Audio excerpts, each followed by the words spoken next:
Which one is sparkling? It's for you. Sparkling, anyone? Oh? Is one of these sparkling? I don't know. Con gas? Gas is... no, neither of that. This one is gas. Wait, Okay. I'll go grab you one. Oh.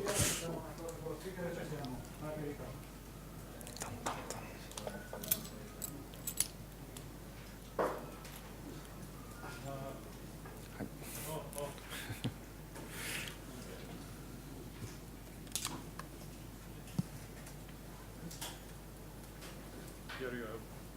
Thank you.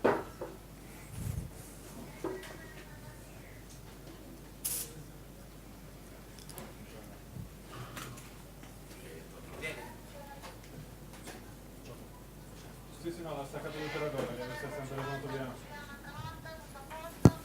Tutto a posto, l'avevo staccato per errore lo speaker, niente di nessun problema.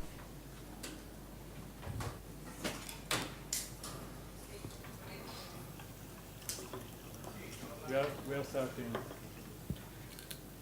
We are starting in a few seconds. Yep. Regia, quando mi dai l'ok, qui da Margherita partiamo. Okay. Here we are with our guest for this afternoon, which is Frederick Håård. Oh? Håård. Håård. My bad. Swedish pronunciation for me is a bit a conundrum. Which will talk to us about framework user to author in 4 hours. You seem even a tad ambitious, but I think we'll make it. We'll make it. Before starting, if you can introduce yourself with a bit of forward. I will. I will. Okay. Come on.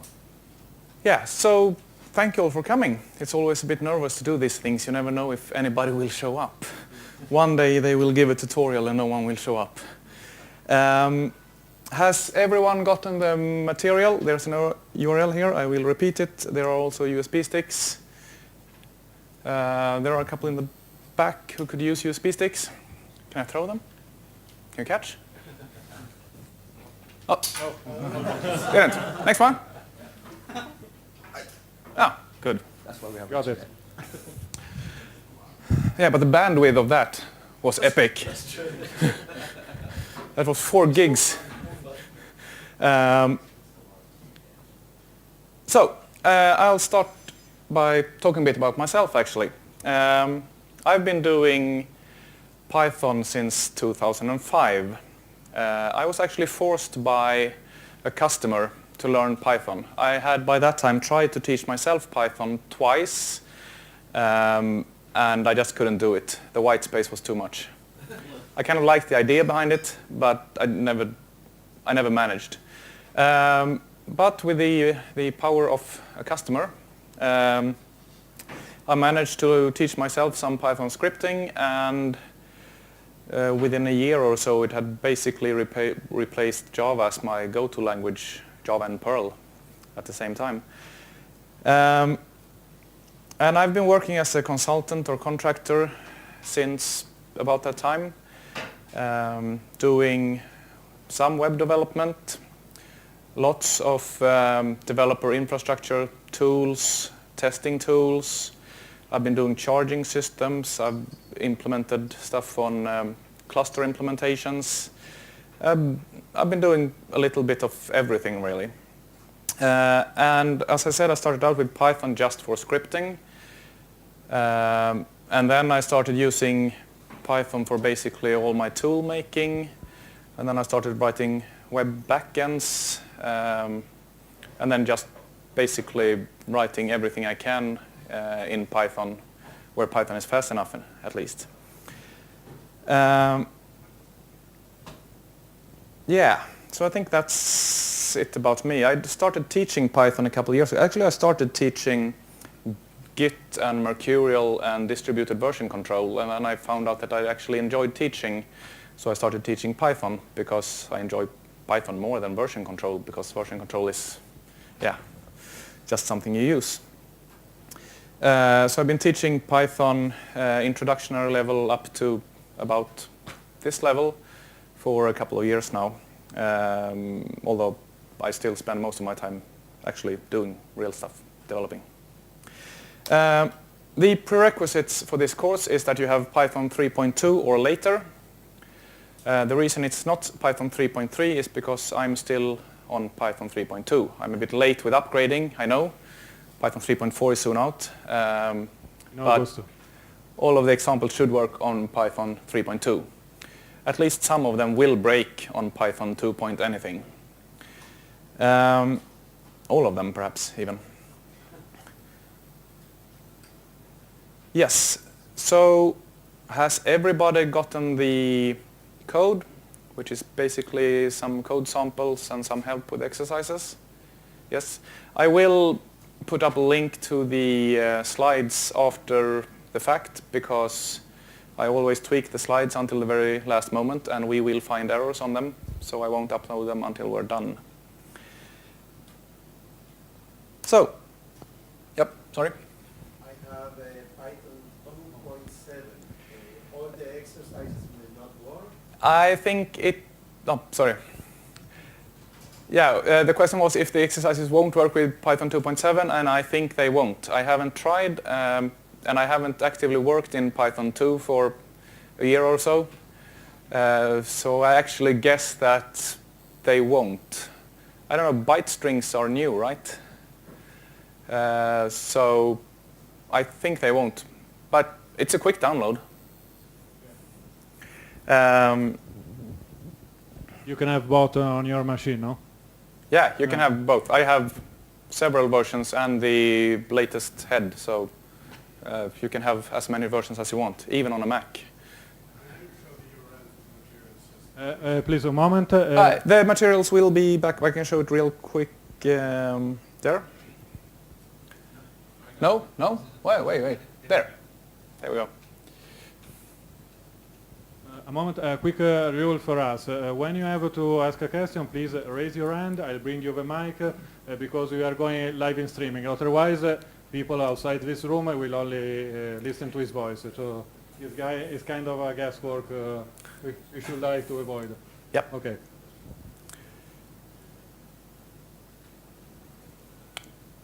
So, try again. So why would I want to do a course like this? Lots of people can earn money doing programming in Python without using anything of what I will talk about today. It's not like you really need it. There are lots of frameworks, good ones, bad ones, huge, small. And it's also not only about, we will be using web frameworks for the exercises, but a lot of this is also available in other kind of libraries and frameworks and stuff. But I do believe that if you're just going to use, or rather, you have to make a choice if you're just going to use what others make for you and be a software assembler, or if you are going to teach yourself how to make stuff from the ground up. This is why all of the exercises today will only be using the standard library, and we will be building stuff from the ground up. The problem with using other people's frameworks is twofold, I think. One is that frameworks, especially the larger and the more popular they are, the more generalized they are. They are written to solve every conceivable problem that's anyone had since the inception of that framework. This means that there have been trade-offs made to be able to solve all of those problems. And it's nowhere near safe to assume that those trade-offs are the same ones that you would do for your application. In addition, you will actually, for some of the frameworks you can pick and choose. For some of the frameworks you will just pull in a humongous amount of functionality of which you may only need part. But once you've pulled it in, you have accepted the added complexity and perhaps the upgrade issues, the bugs, the security issues, and so on. Of course, if you do it yourself, you have to accept responsibility for all of that yourself. On the other hand, the final code base is yours and should be ideally suited for your use case. This is basically where I come from. I've worked with a lot of frameworks, big and small, and I realized that for a lot of use cases I don't need the framework actually over the years they add more work than you earned in the beginning of a project, with some exception for some projects and some very tight frameworks. The other thing is that even those frameworks are written by people. So someone has to know this stuff or we will run out of frameworks, and we wouldn't want that, would we? So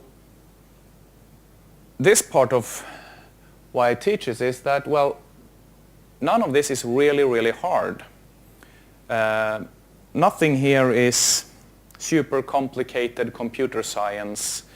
It's not digging through the Python PyObject internals in C++ or anything like that. It's just standard library, normal Python coding.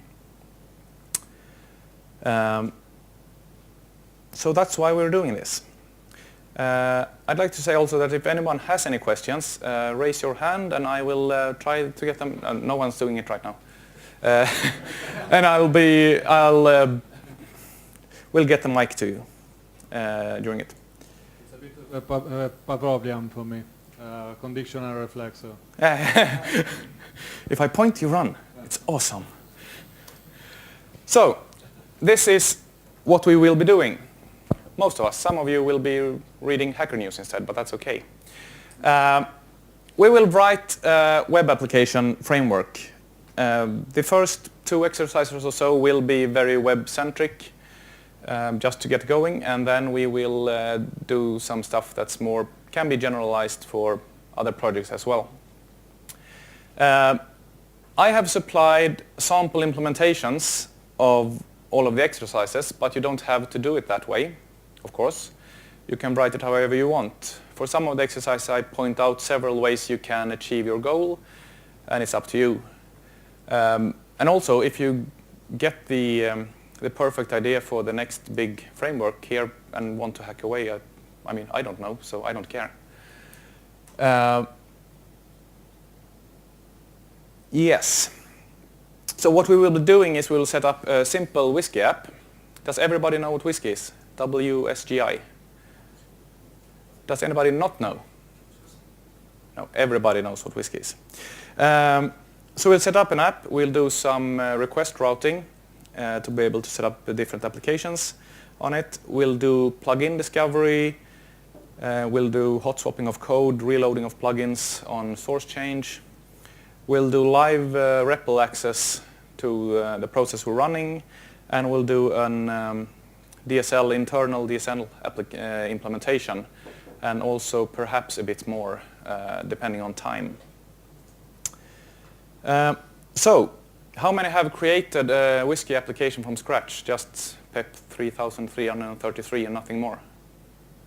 1 person. Okay, it's really, really hard. You have to write all of this code.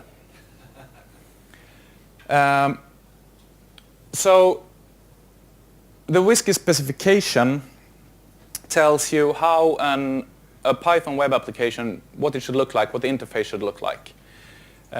What's passed in and how you get data back to the web server. And the Python standard library includes WhiskyRef, which is a reference implementation. And a very good part about that implementation is that it also contains a validator, so you can check that your application works.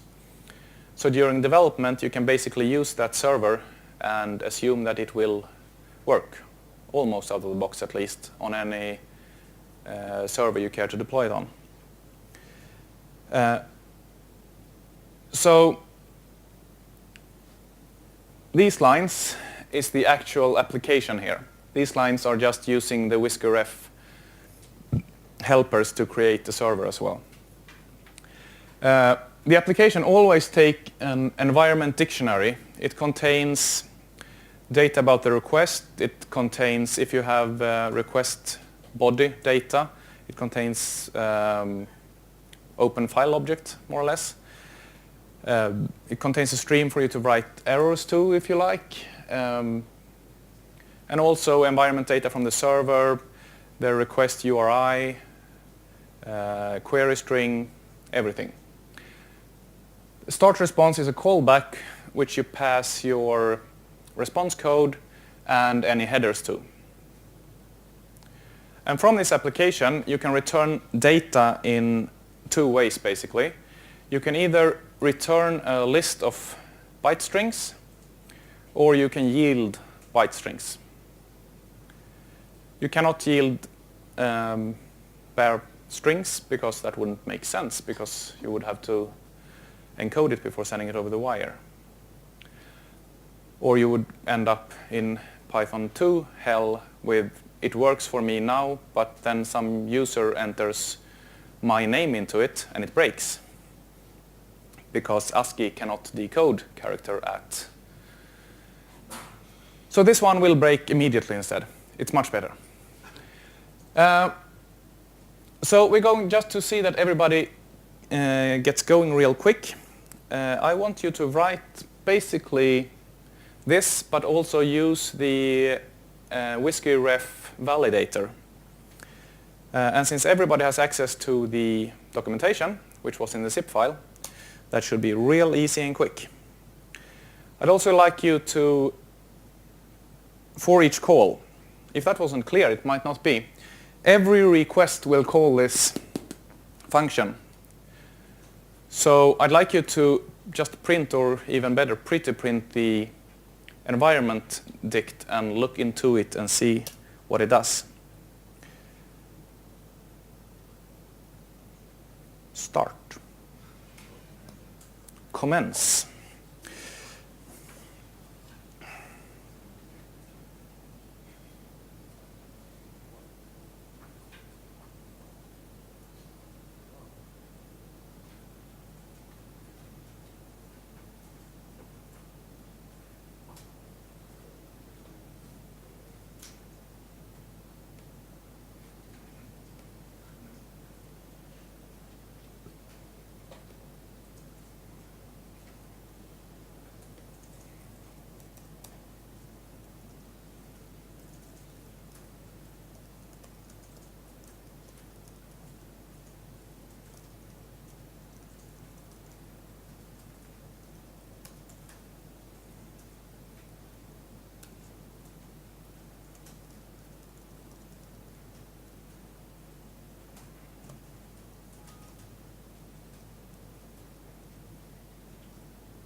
So if you want to keep typing, please do. I'll just talk a bit about this. I will actually run it first, just to see that I haven't made any typos.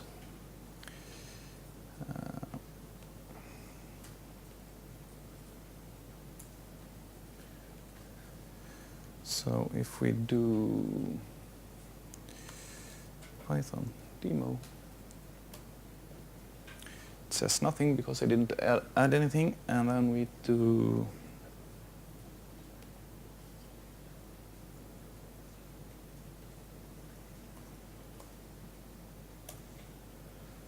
and we get the page. We're working. And we also get the huge environment dict. So the important, or the most interesting parts here are the WSGI parts, like the input, which contains any data you might get via post request, for example. Well, it's basically the body. The URL scheme might be interesting if you only want to allow HTTPS traffic for an application and so on, and want to avoid mistakes, you can use that one. And then we have the normal HTTP ones, like the query string. We have the host name and the path info, because the path is actually the path the server uses at that point. So you need to get the path info to get the request path. And some other stuff. And what's in here can obviously depend slightly on which server, which machine, operating system, and so on you're running. But the HTTP and WSGI parts should always be here. The HTTP parts, I don't think they're actually documented in the Python documentations, but the WSGI parts are in the PEP 3333. Yeah. And the way the validation works is that it checks that your application takes the right variables, calls the start environment before you return any bytes. If you yield stuff and you yield nothing, or an empty byte string, before you call start response, I believe you're allowed to do that, but you're not allowed to yield any data before you actually have called the start response, because then you will start sending data to the client before you actually have sent any headers.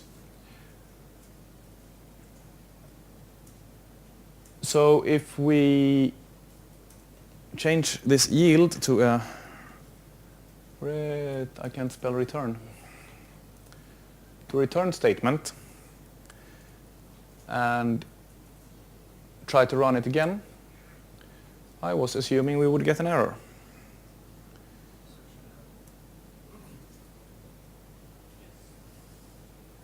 I would get an error.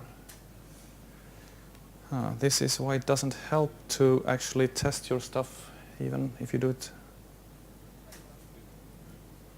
Maybe I need to call it. Yes, that's it. Let's see. Now, this is from the validator. I get an assertion error that tells me what's wrong with my WSGI application. You should not return a string as your application iterator. Instead, return a single item list containing a byte string. So it's handy when if you're doing. It's not that often yet that you're actually writing a new application function, but when you do, during development, wrap it in a validator, and you'll avoid simple mistakes like this. Especially this is a nice thing to do if you put it into a real or any kind of bigger server where you don't get proper errors if the application doesn't behave as expected. Sorry. So, how many have not got a running example of this WSGI application? 1. How far away? 2. you can actually steal the server in the folder 1 to take a shortcut. Is there anyone who cannot run server.py from the folder 1? Or your own implementation? No? Then we'll continue. Of course, you don't want to write one of these applications for each of your web apps or URLs or whatever, because then you'd have to put them on different ports actually.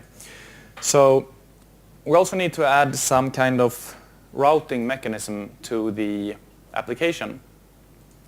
And we have a lot of different choices to do routing. Lots of frameworks uses regular expressions. They are powerful, simple. You can just match on the URL and send them somewhere.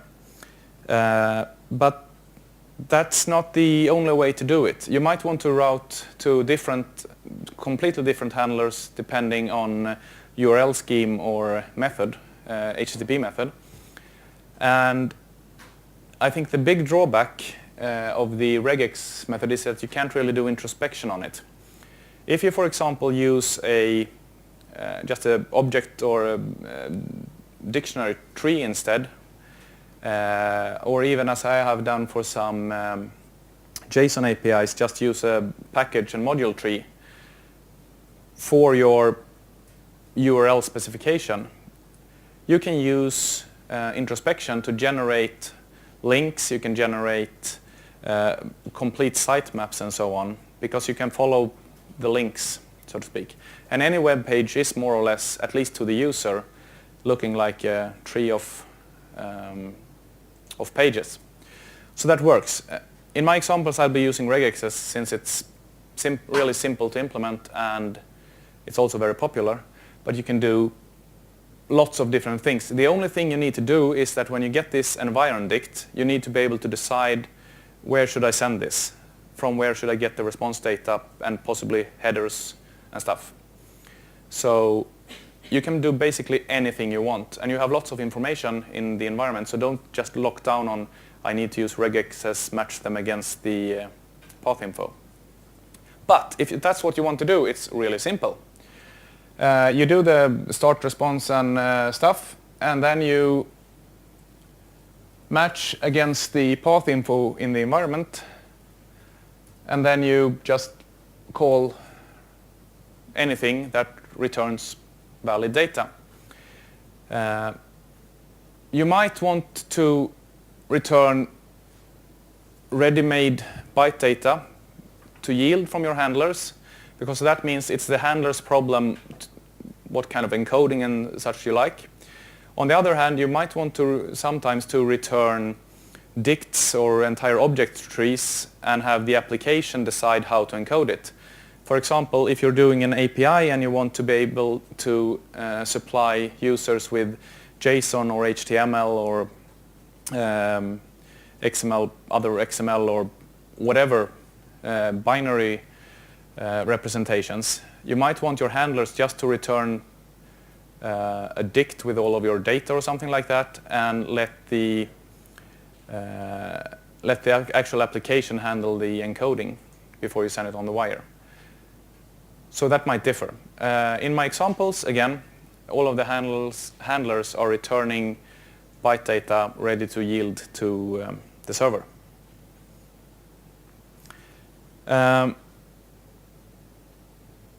Yeah, so somehow, no matter which method you choose, you will have to, in your application function, or I guess anywhere you call from there, decide which handler you use. And that will be the next short exercise. Just to implement simple routing mechanism that can handle different URLs with different handlers. There is an example implementation using regular expressions in the folder 2, but you can do it however you want. And I'll do the same here. I'll give you a few minutes and then I'll code up an example here. And if there are any questions, raise your hand. You'll get a mic. No questions yet.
I might add that if I had done this for Python 3.3, I would probably use all of the new generators and yield from and such to be able to pass things a long way. I think they will make this code look really nice once we've learned how to use them. But as I said, I haven't gone that far yet.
a look.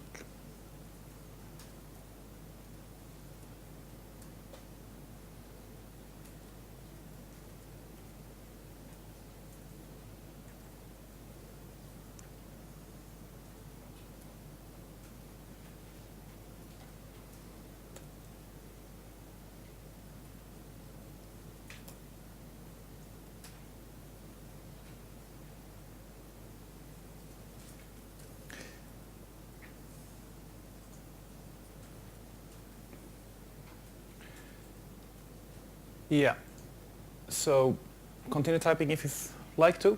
I'll just talk a little bit about the code I've written. This is one way of doing it. It's a pretty popular way to have a list of handlers and basically going through them and either taking everything that matches or taking the first one that matches. The thing to think about is that if you use regular expressions, you will have to think about in which order they match and how broad they are, of course. But that's a general issue with matching regular expressions. If you are using an object tree or something, of course, you don't have this problem. But on the other hand, you will have to perhaps duplicate paths and so on if you have more than one way to the same data.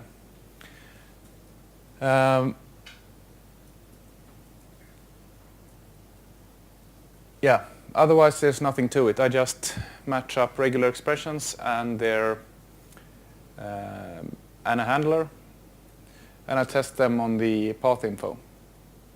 I actually pass the environment to the application here because for most applications it doesn't make sense not to pass that information. If it did, it would be static data and shouldn't be served by application server at all. It should be served by something that's good with serving static data. But what's worth to be noted here is that those three functions up here, they are basically web applications. And what we have here is a place where we can add, if we add stuff to the handlers, then we can add more web applications. And as long as those web applications know what to do with the environment dict and return byte data, we can write any web application we want. It won't be pretty because we still have a lot of, well, we don't have a lot of magic in this framework. But basically, this is one of the smallest, I hesitate to say usable, but potentially usable or theoretically usable web frameworks you could write.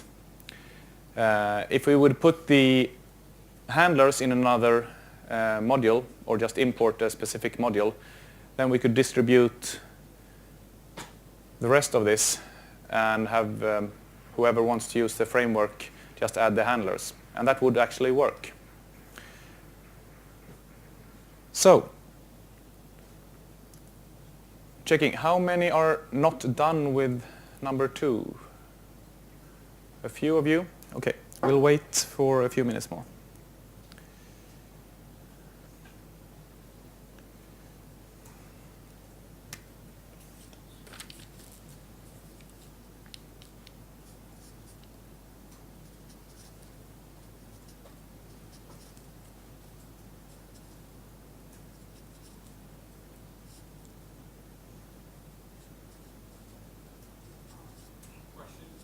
Yes?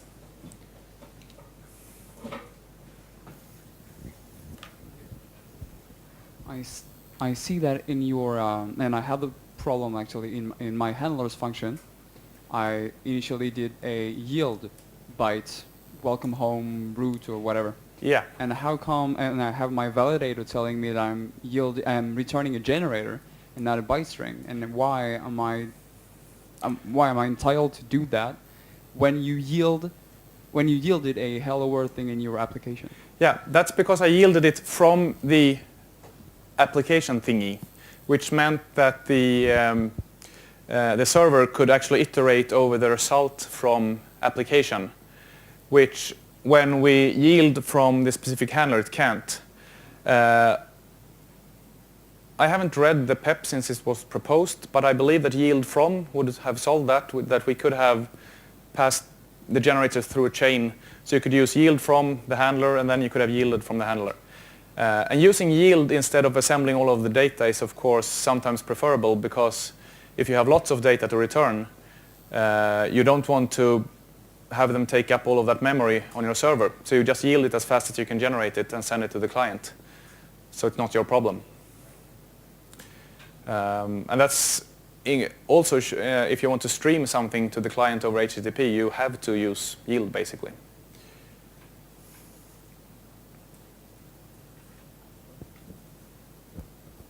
Yeah. We will continue. As before, if you like, you can just use the shortcut of taking the reference implementation. That won't be exactly the same as the ones I do live hacking on, because I'm too lazy to make them exactly alike, but similar. So, to do something more interesting and something that's not only important for web applications. If you have large applications and you have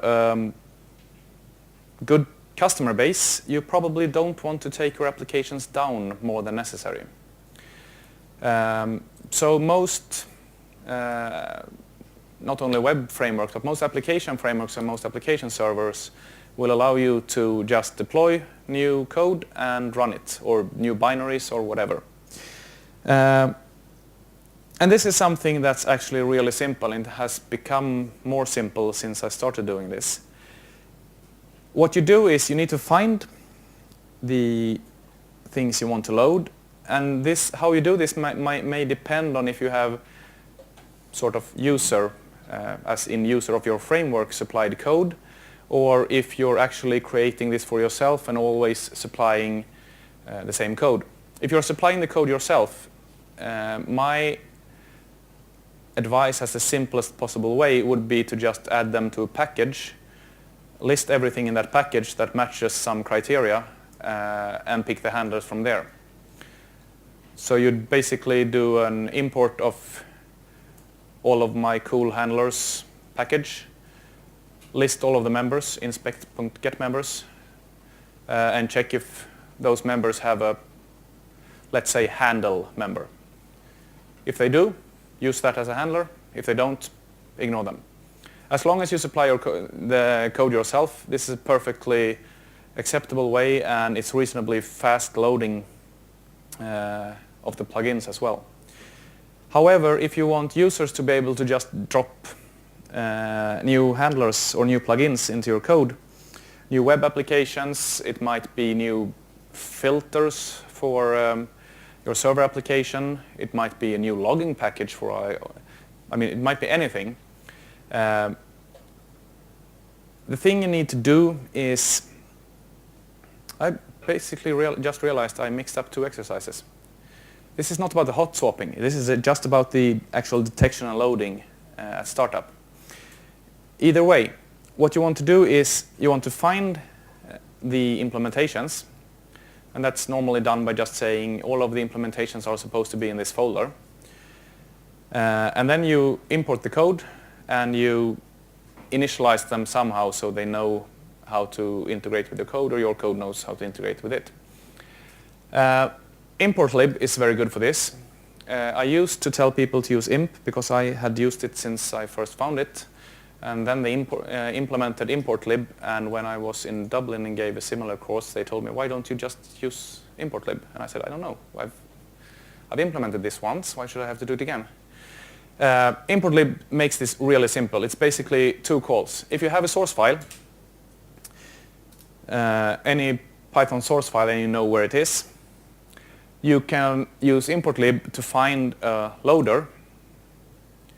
And to find the loader, you pass it module name, which is mostly the Python file name with the .py script, and a path, which is where you know this file is. If you always pass it like that, you also know that it's this specific implementation you're loading.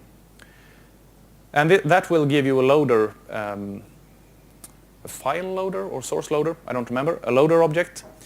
And then you just call load module, and it will load your module and return the module object. From there on, there are different ways of doing it. You can stick it into sys modules, and then you can import it everywhere and so on. But if you're not if you don't know what you're going to load, there's really no reason to stick it in sysmodules.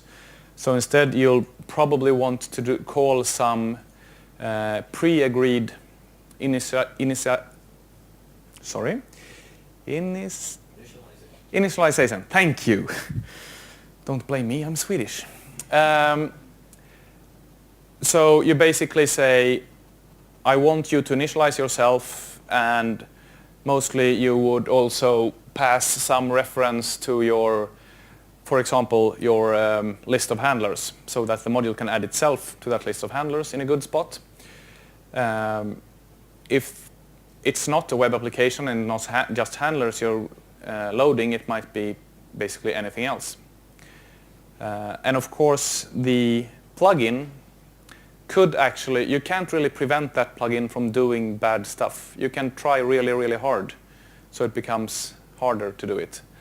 But I've seen very, very interesting ways of getting out of trying to kind of create a root jail for Python plugins. And I would recommend against it. Just load code you trust. Because the simplest way is that the module can do import dunder main and have access to where your application started from and do stuff from there. So if you don't want to add any specific hooks, if you want your plugin to do something that wasn't thought about when you started the development, you can always import main and do stuff from there. So we're going to do this.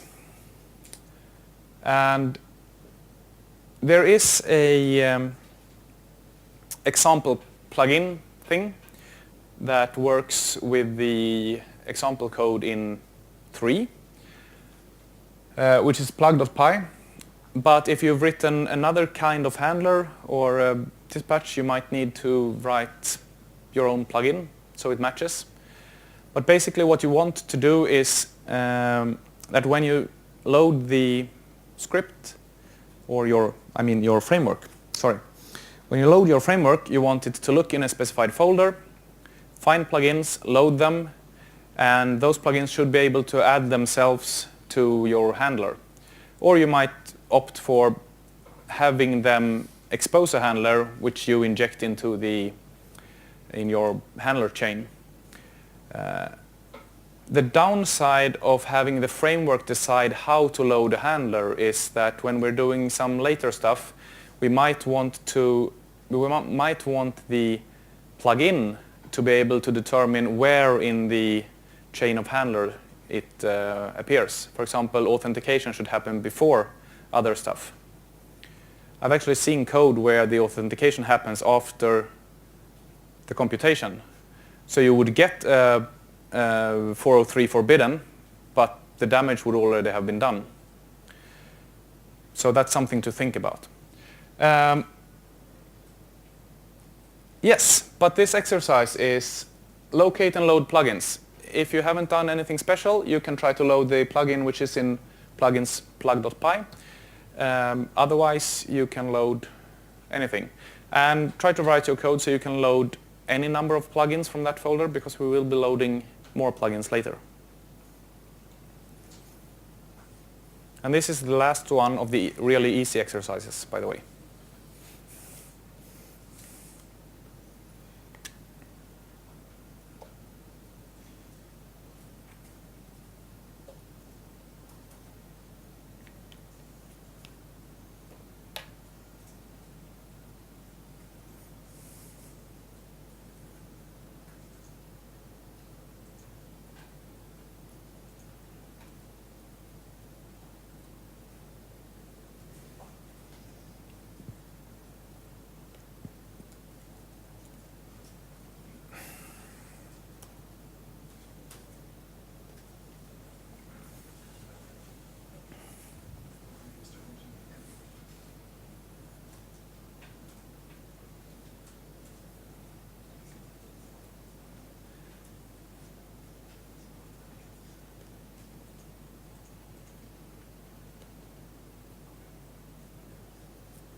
Oh yeah, I might as well say.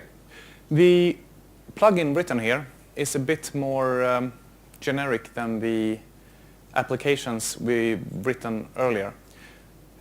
Instead of just having a regular expression, because that would lock us down into only using regular expressions for routing, this actually has a selector function instead that takes the environment and returns false or some none, not true value if we're not supposed to run this handler, and a true value if we're supposed to run this handler. And so this is basically, even if you're not using regular expressions, you can still use this general method. So by this point, we actually specify that our handler plugins should expose two functions. There should be a module, and it should have at least those two functions. The selector, which will tell us, will take the environment and tell us if we're supposed to run it or not, and the handler, which will take the environment and return a byte string. Yeah.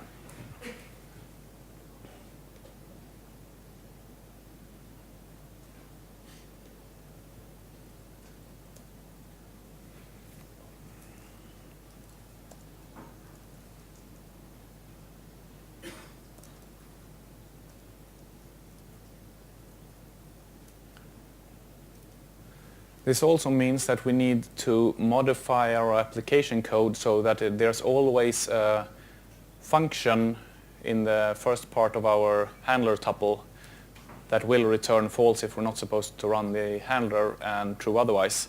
So we'll just stick the match function there instead.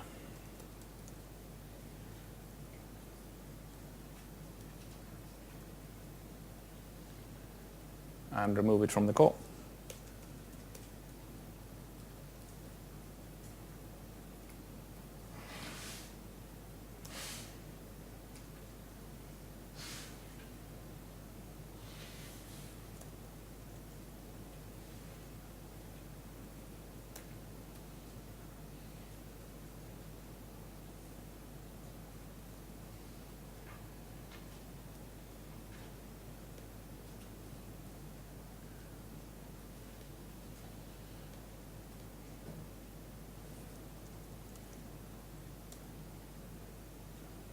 Doesn't return anything.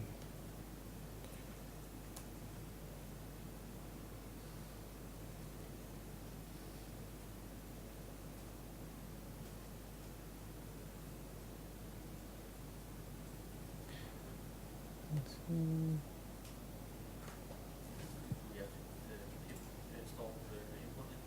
No, it's standard library. Has been for a while, or so I'm told.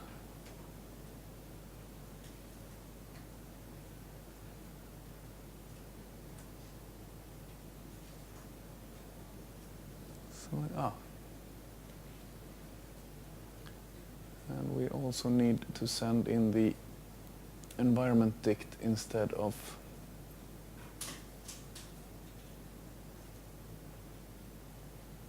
this won't work.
Yeah, so there were a couple of things I had to fix. The plugin code didn't actually return the byte string. It returned a list of byte strings, which was wrong.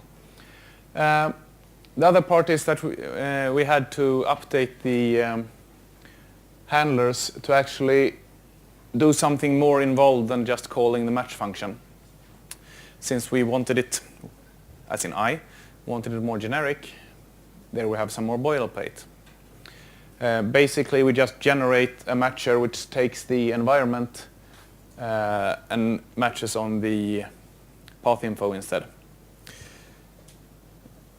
So it's a convenience to avoid having to write a matcher for all of those separately. Time is 15:30. We will push ahead because now we're getting to the interesting parts. Live access to running Python code is not an entirely trivial problem. If you're at the console running your program, you can just insert debugger set trace and drop out into the console, or you can do code interactive interpreter interact and you drop into the console. But unless you want that to happen every time you come to that point in the code, you are going to have to do something else. The first time I did this was a couple of years ago, where we had a bug that only showed in server software, in production, and during very specific circumstances. When it happened, it stayed until we restarted and it was gone. And logging didn't cut it. We couldn't really add debugging or break points in the code. So what we finally did was that we basically made it listen to a socket so we could connect, get a working REPL, and inspect the running code. And that also allows you to do stuff like add set trace to a specific handler or things like that.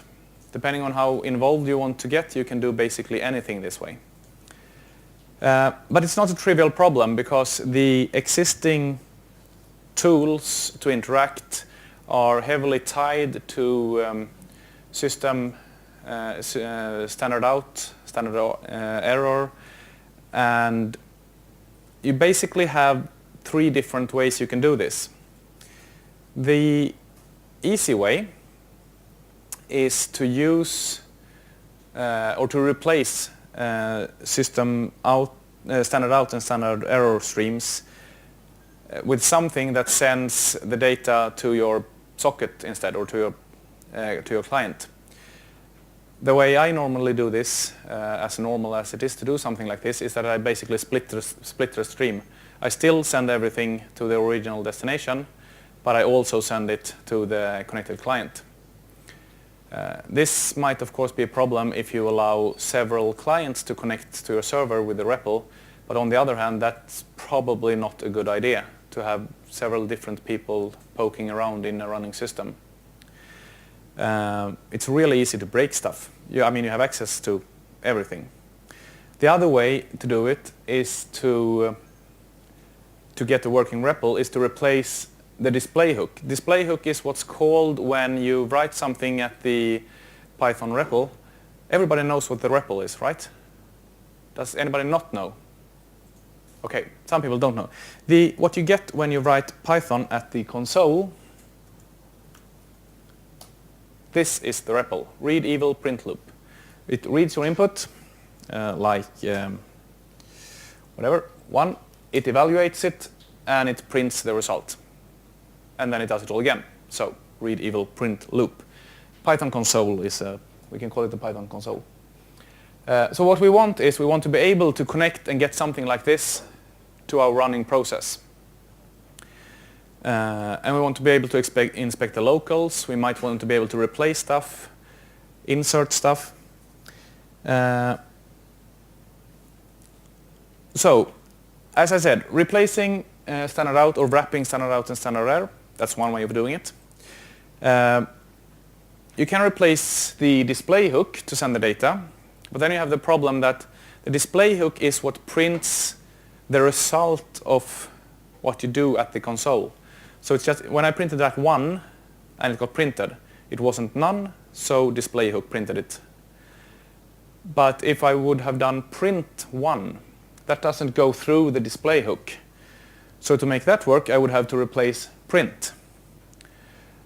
And to make exceptions show up, I would have to replace other stuff. And it gets kind of messy. You can do a very simple implementation by replacing print in the local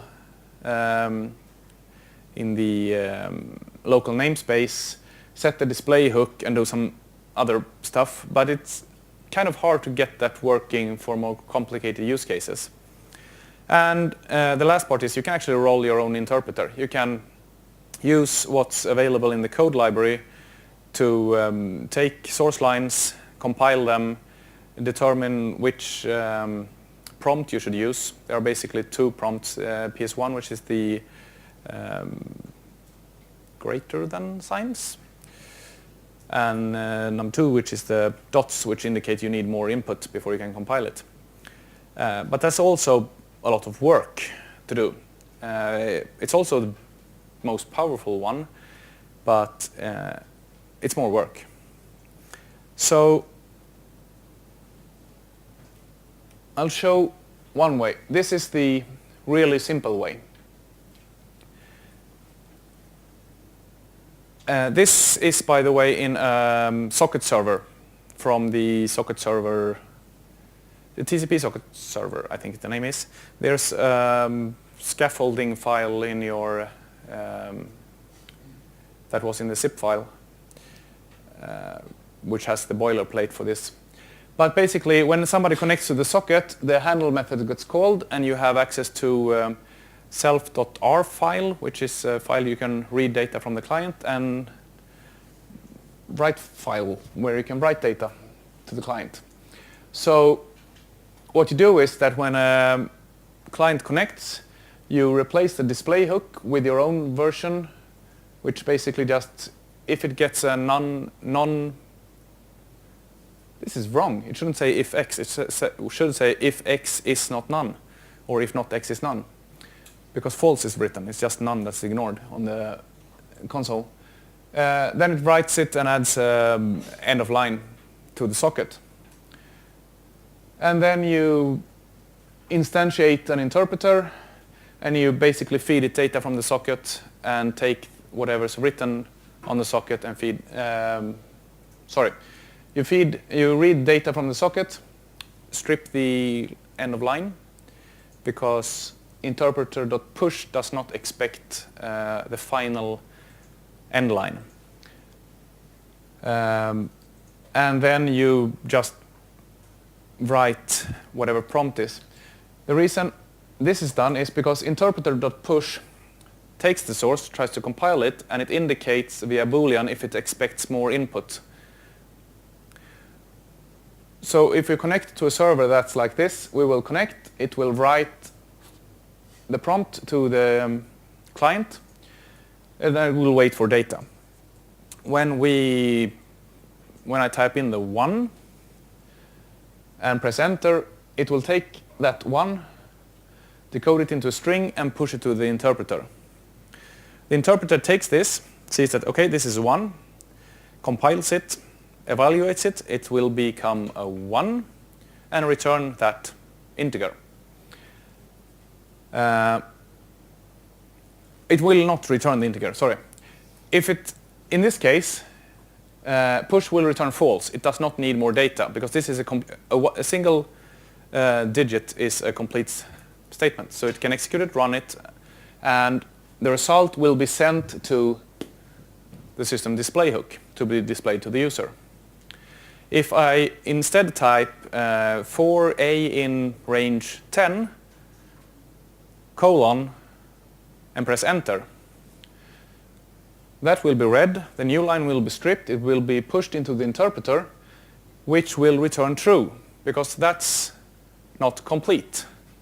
So we will show the 3 dots that shows the user that we want more data before we can show you the result of this. Go back, more data, and once we send it a new line that is with less spaces and a statement, or just an empty line, it will it will execute it and return true, false, sorry. The problem here is that you will only ever get out the result of any operation you do. You won't get stack traces, you won't get whatever you print, you won't get anything on system out or system error, basically. So what I do instead is I'll show you the implementation which is in the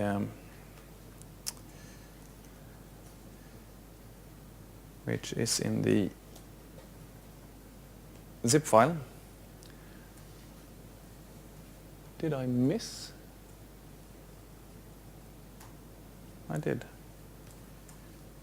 Well, I wanted to stick that one there. What I do is I create in this case I call it a writer object.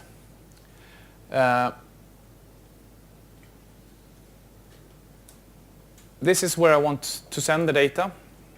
This is the original stream, system out or system error. And then for write flush and write lines, I just overload them and send them to both places. It's just that the data I send to the socket should be binary, and what I send to system out should be text.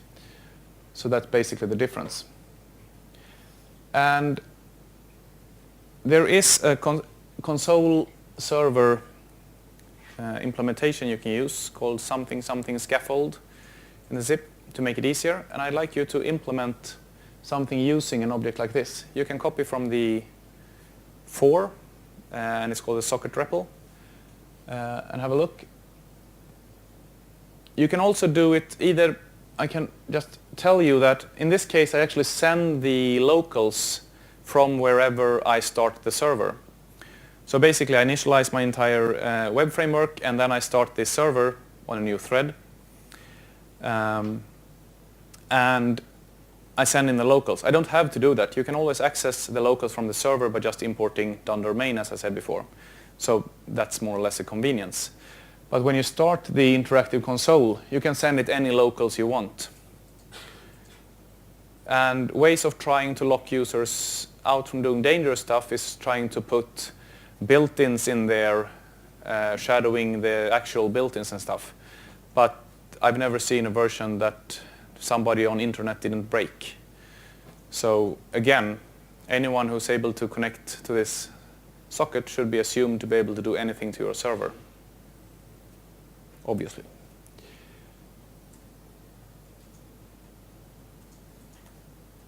So the exercise is to create a socket server and start it using a new thread, preferably, and be able to get a REPL out there. If you have never used the code library, you may have to look at the example in for socket-REPL.py. If you have been using the code library, you should be able to make do with just the documentation. I will give you a couple of minutes to start, and then I will start my own implementation.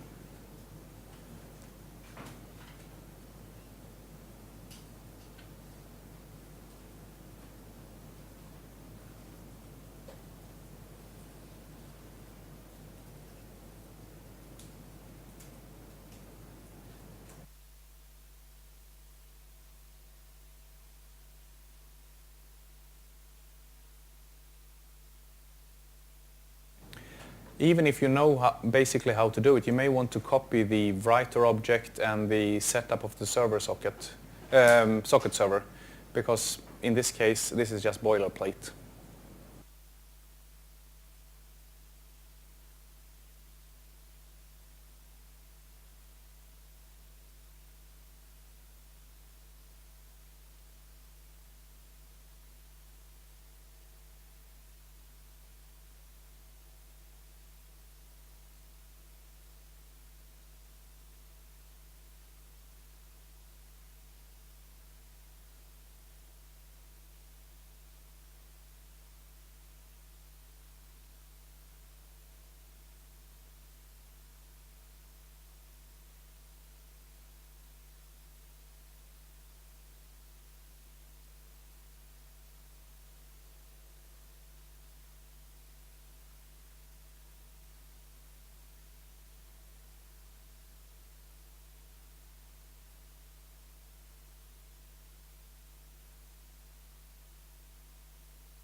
Yeah.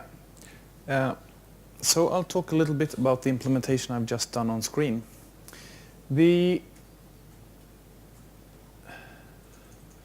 Except for the writer, which we went through a bit earlier. This is basically to allow us to do testing faster.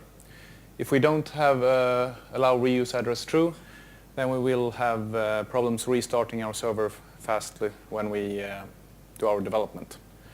So if you do development and do socket servers, you'll always want some kind of setting the reuse address to true.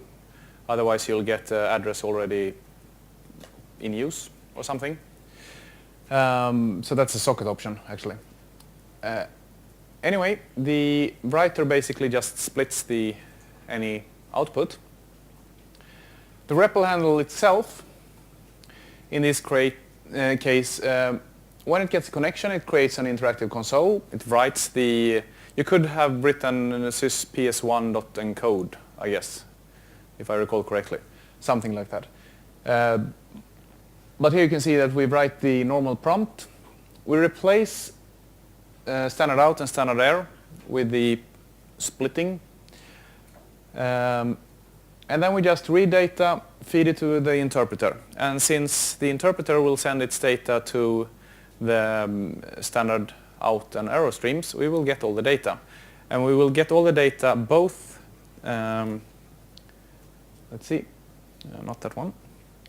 We will get them both in the server process standard out. So if we have logged that or something, it will go there. And we will also get it back with the socket connected. This is a socket connected to my server. Since I didn't send any locals here, I don't actually have access to anything directly. But we could do, for example, from main import everything. You know, you should always import everything from every model. We learned that yesterday. And then we have access to whatever's there. We can stick new things into handlers or remove them. We can basically do anything from here. Yeah. However, the implementation I did here has a couple of problems. Does anybody want to identify some of the problems? None? Nobody can see any problems? Mike?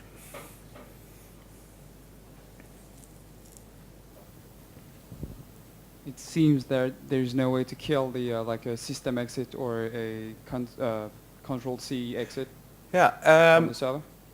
It might look that way, but actually there is a way, because the interpreter will not catch system exit exceptions. Oh. So if I'm in the, let's see, if I'm here, I can do, this will become ugly on the other side. It will just close it.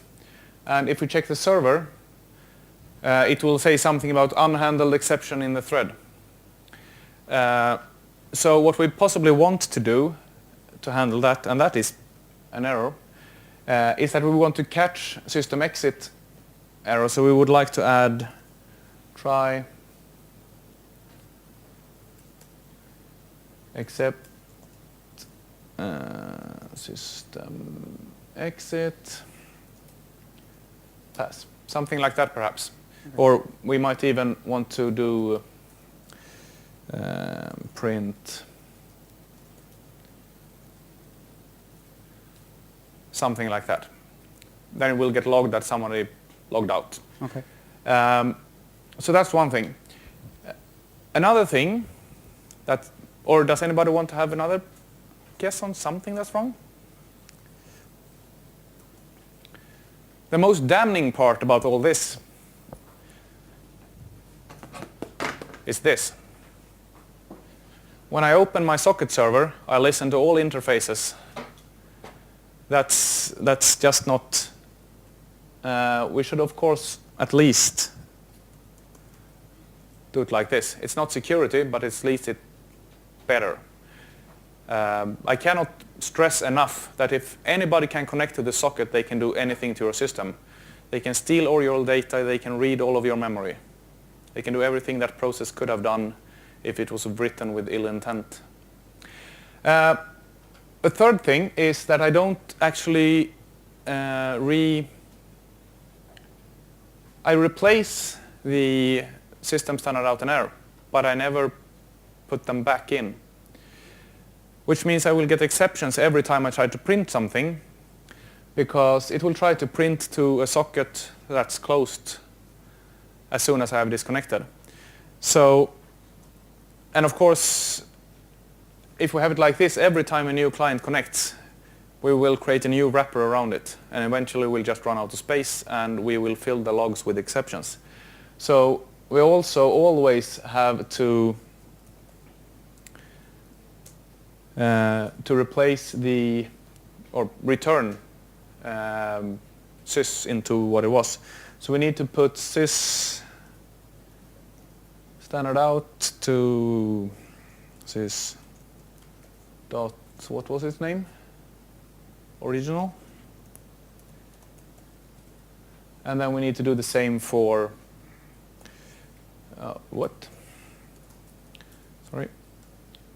for standard error.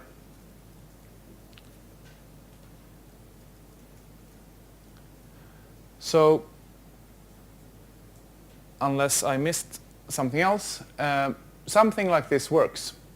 It will give some effects. You don't want to use this on a threaded server, because depending on the order people connect and disconnect, you might actually lose your standard out, I guess. Possibly not, but you'll get lots of exceptions in the log anyway. And so having a single threaded server is actually wanted here. If somebody's already connected, nobody else should be. And in addition, everything that's printed on the, let's see if I did that correctly. No, I didn't. Line 48.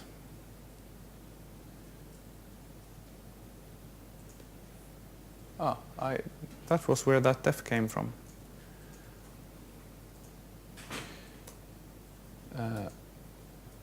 In addition, anything I do here will, or the result or printouts and everything that I do here will be sent directly to the original system out and system error. So you might fill your log with stuff. And besides, which may or may not be what you want, it works both ways. So if we reload this page,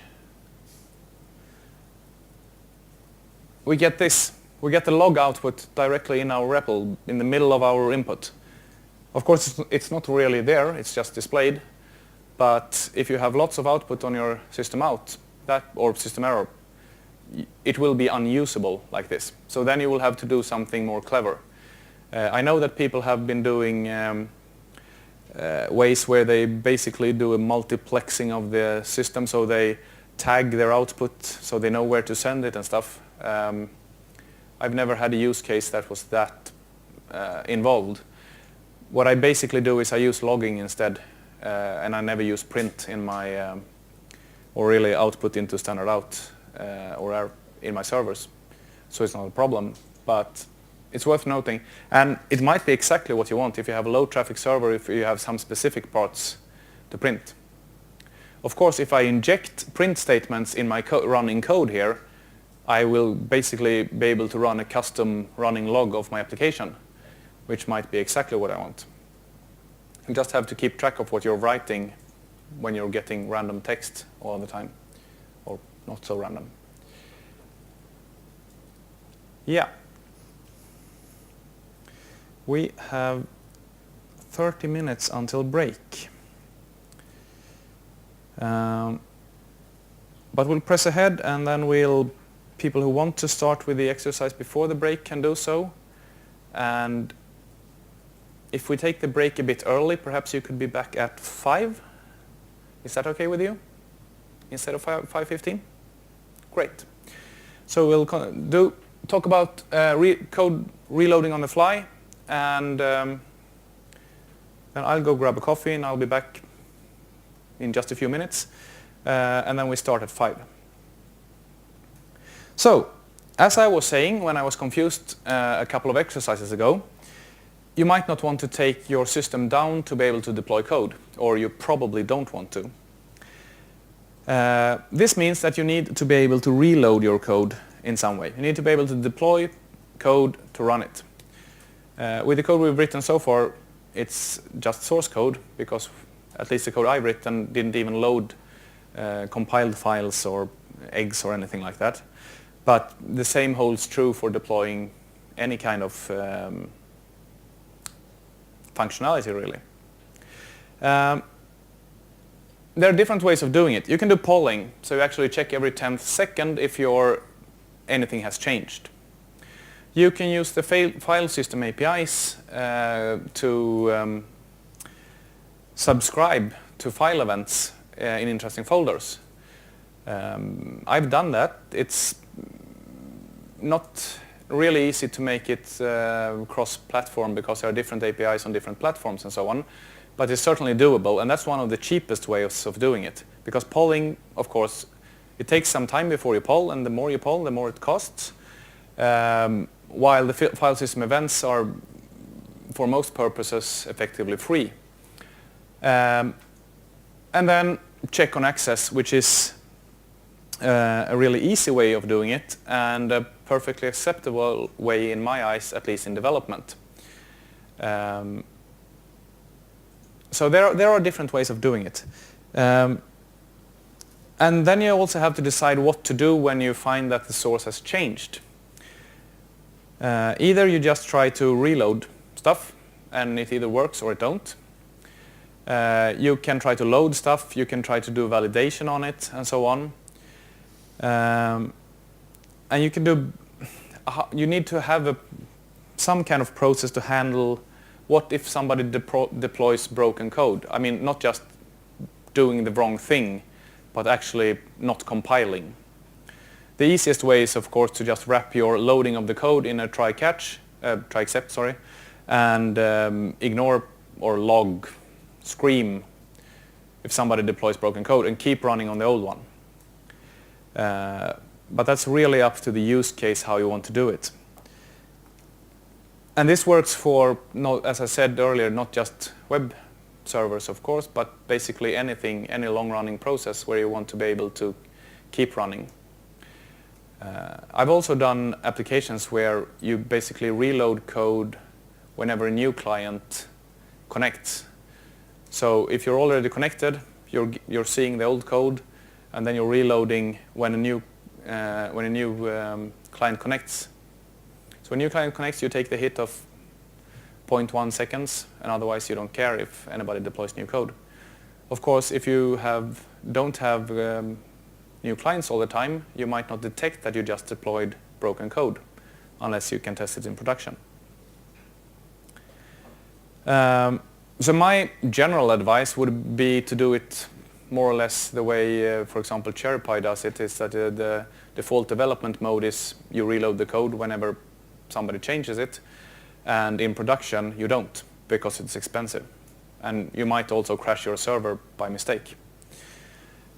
On the other hand, I would generally not do it the way CherryPy does it with reloading the whole application, but rather just reloading parts. Because reloading the whole application is basically worthless if you want to keep the application alive in the first place. So, this also means, by the way, that your plugins must be reloadable. And that means that they have to be written so that they don't break stuff if you load them 10 times in a row. For example, if you have plugins that just add themselves to a list and you never remove them, you can have multiple instances of the same plugin. I've done that so many times. And you have to remember that you can't, if you have a list, for example, and you load a plugin, and then you load that plugin again, you can't just check, is this plugin already in the list? Because it's not the same anymore. You can't just compare function pointers or objects or whatever. You have to have some kind of tagging, naming, whatever. A very simple way is to just take the file name where it came from. If it's from the same file, you shouldn't have two of them. Unless you have multiple handlers in the same file. And then you have another problem. Anyway, reloading the code the very, very simple way.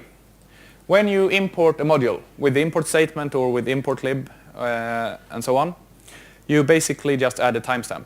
The module objects are regular Python objects, so you can just add another variable to them. There's nothing to it. You just add time.time, and then somewhere where you want to check, in my examples it's whenever it's run, or whenever you're going to use it, you check if the load time is older than the last modification time of the file. And if it is, you reload it. And here we can't use, as far as I know, we can't use import lib, but we have to drop down to imp to use reload. If you do use the REPL and Python 3, you might want to stick from imp import reload into your startup scripts for Python, because that's really nifty, being able to reload modules all the time. So what this basically does is check the time, reload it from source. Easy. And then this is the new version. The old loaded module won't magically disappear just because you reloaded it. If you still have pointers to the old module, it will stay until the last pointer disappears. Otherwise, we'd have dangling pointers in Python, which we don't, of course.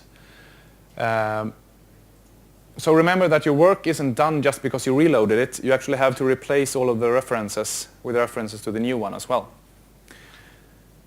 And different ways of doing it. In my code here, I only do this for the plugins, because if I don't want to reload the framework or the app server or anything like that. And I only check, I add the timestamps manually. You could add an import hook and put it into, I don't remember, Google DuckDuckGo import hooks, and you'll find it. You could add an import hook that adds this, to add this to all modules, system modules, any modules. But then you would also have to handle that some of those might be in zip files, some of them might be Python extensions and so on. So a simple way is to just handle the source files laying about and the ones you know you might want to reload. So the exercise, which I will continue coding at in 45 minutes, is hot code swapping. The example implementation is using timestamping on everything it loads from plugins, and you may, as before, do it however you want. So I will see you at 5. I will stay for a few minutes here, and then I will go grab coffee, and then I will be back, and I will resume the tutorial at 5. Thank you.